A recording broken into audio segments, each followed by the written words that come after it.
First appearing on the big screen in 1962, James Bond has become a staple of the spy fiction genre, where the filmmakers showcase a world full of equal opportunities and a moral protagonist who would never do anything racist, sexist, homophobic, politically incorrect, I think you're a sexist, misogynist dinosaur. Oh. Okay. Never mind. It's no secret that the James Bond movies were crafted in a time very different to ours today. Yet the whiff of 60s sexism can still be seen in the series' modern incarnations.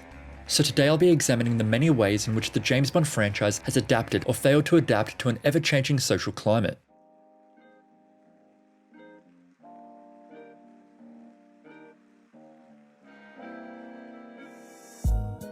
The sexist ways in which the James Bond films portray their female characters can be largely blamed upon the first film in the series, Dr. No. Releasing in 1962, this is where the stereotypical Bond girl first made their debut. Dr. No outlined a strict model that future women in the franchise were to follow.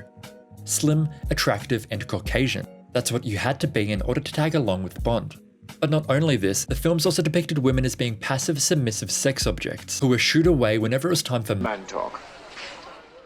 This expressed the dominant patriarchal ideas that were heavily present in the 60s. You know, they say a woman's place is in the home, and I suppose as long as she's in the home, she might as well be in the kitchen. Openly depicting violence against women and sexual harassment, these early Bond films are a relic of their time, and a prime example of the ways in which our acceptance and tolerance towards these taboo subjects has changed drastically over the years. You know, this sort of behaviour could qualify as sexual harassment. Due to other changes happening in the world at the time, however, Bond girls in the 60s and 70s were still presented as having some form of ownership.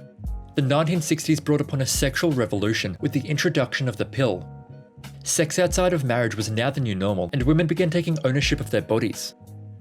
This movement is expressed in Dr. No when the character of Honey Rider openly decides to sleep with James Bond at her own choosing, not his. However, past this, the character is unfortunately devoid of any further real independence.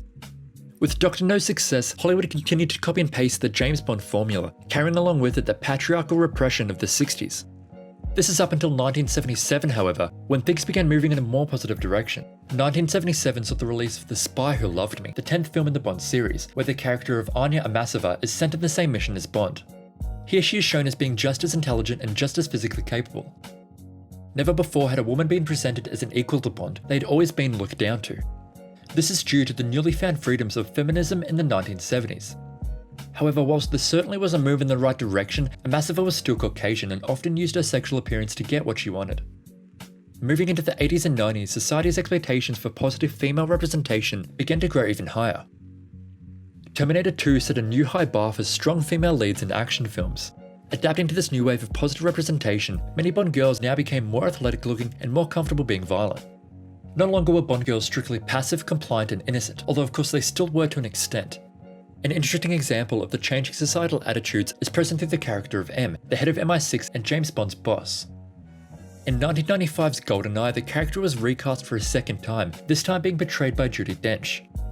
For the first time in the series, a female character was now shown as being higher authority than Bond, someone that Bond had to take orders from and submit to. With a female character now in an authoritative position, the film exerted a degree of self-awareness, bringing us to Judi Dench's quote exposing James Bond's outdated perspective towards gender roles. I think you're a sexist, misogynist dinosaur, a relic of the Cold War. Moving forward into the 2010s, feminist activism has begun growing to new heights with help from causes such as the Me Too movement. This has allowed audiences to become much more aware of injustices happening in the real world as well as on screen. With today's social climate, there are simply so many things from the older Bond films that they would never get away with today. This includes the ridiculous names that were given to some of the Bond girls. Who are you? My name is Pussy Galore. I must be dreaming.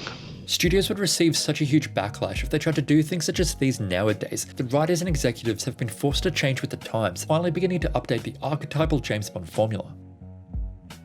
A staple character throughout the Bond franchise, Moneypenny, is a great example of the changing attitudes towards female empowerment. With 2012's Skyfall, the character was taken to new heights with a complete redesign of the character. This time portrayed by Naomi Harris, this version of the character much more aligns with the modern attitudes towards equal representation. In the past, the character's own sexual desires were often overlooked, and she was once explicitly objectified when Bond compared her body to being government property. Naomi Harris's latest incarnation as Eve Moneypenny continues to challenge this masculine-feminine binary divide. With the help from Harris, Bond girls have become less likely to need Bond to save them and are more likely of being capable of saving Bond. It's unfortunate that it's taken the franchise 5 whole decades to finally catch up, but it seems like things are finally moving in the right direction, although there's certainly still a long way to go. James Bond very well might be a relic of the Cold War, but with audiences being as vocal as ever and studios beginning to somewhat listen, the hopes are that we can soon move past these outdated practices into a better, more empowering future.